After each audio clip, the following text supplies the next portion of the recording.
Hello, hello, hello. Yes, sad news. Passing of Ian McDonald. Hold up the album. Ian McDonald, for those who don't know, founder member of King Crimson. Um, Went on to also to prove that lightning can strike twice, like Greg Lake. Went on to form Foreigner.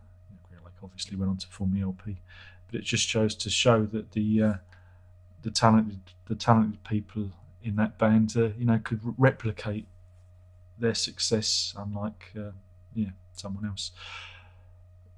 Ian McDonald passed. I think he was it 75, and he just thought I'd have a little chat. Of course, we know him from that first King Crimson album, in the Court of the Crimson King, and his contribution to it, and Greg Lake's contribution to it, is, I think, more important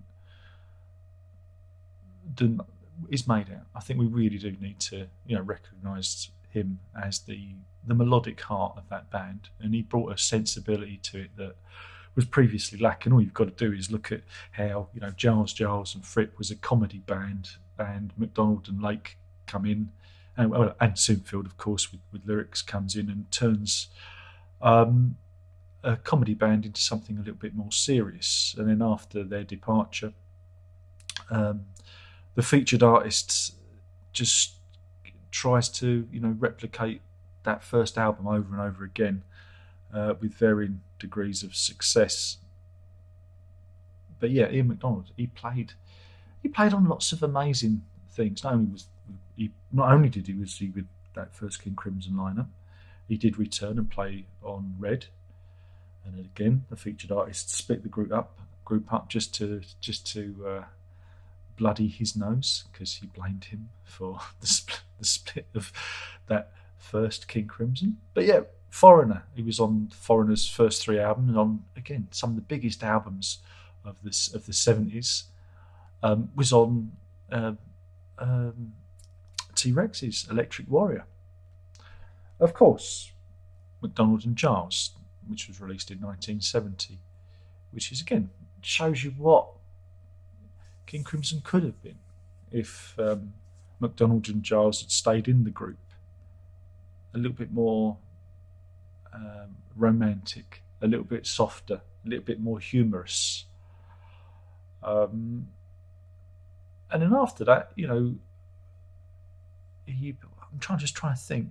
There was a thing in 1997, 98. He was with Steve Hackett and John Wetton. Tokyo Tapes, I think it was called. I'd have to do a review of that. I might do a review of that today for Prog Review. And that saw the resurgence of progressive rock, or prog rock, into the arena.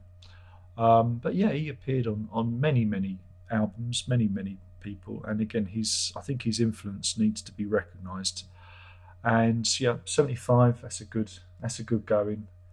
That's not bad going. But of course, it's sad. It's always sad when someone goes. And it was Ian McDonald that an interview with him that really kind of turned me off of the whole remix and reissuing trend that we have at the moment, because he was talking about the making of that first album and explaining how he was on the desk, very carefully mixing as they went, and he was saying how he had no interest in the various remixes and reissues that had come out, because it didn't capture that moment in the studio. You couldn't capture that moment, because the album that we hear was a product of his hands on the desk live at that time. And again, it got me thinking about my own music, and how we put things down, and how when somebody else comes along and tries to mix it's not really capturing that artistic moment that you have in the studio. So it was Ian McDonald's interview. It really kind of made me think about what the music biz and what bands do to their catalogues when they hand them over to people who aren't necessarily connected to the band or have no history with it. They weren't there, they didn't know what went on, and it kind of makes it feel completely unnecessary. And it was that interview that made me rethink everything. So very, very important. Very important that was for me.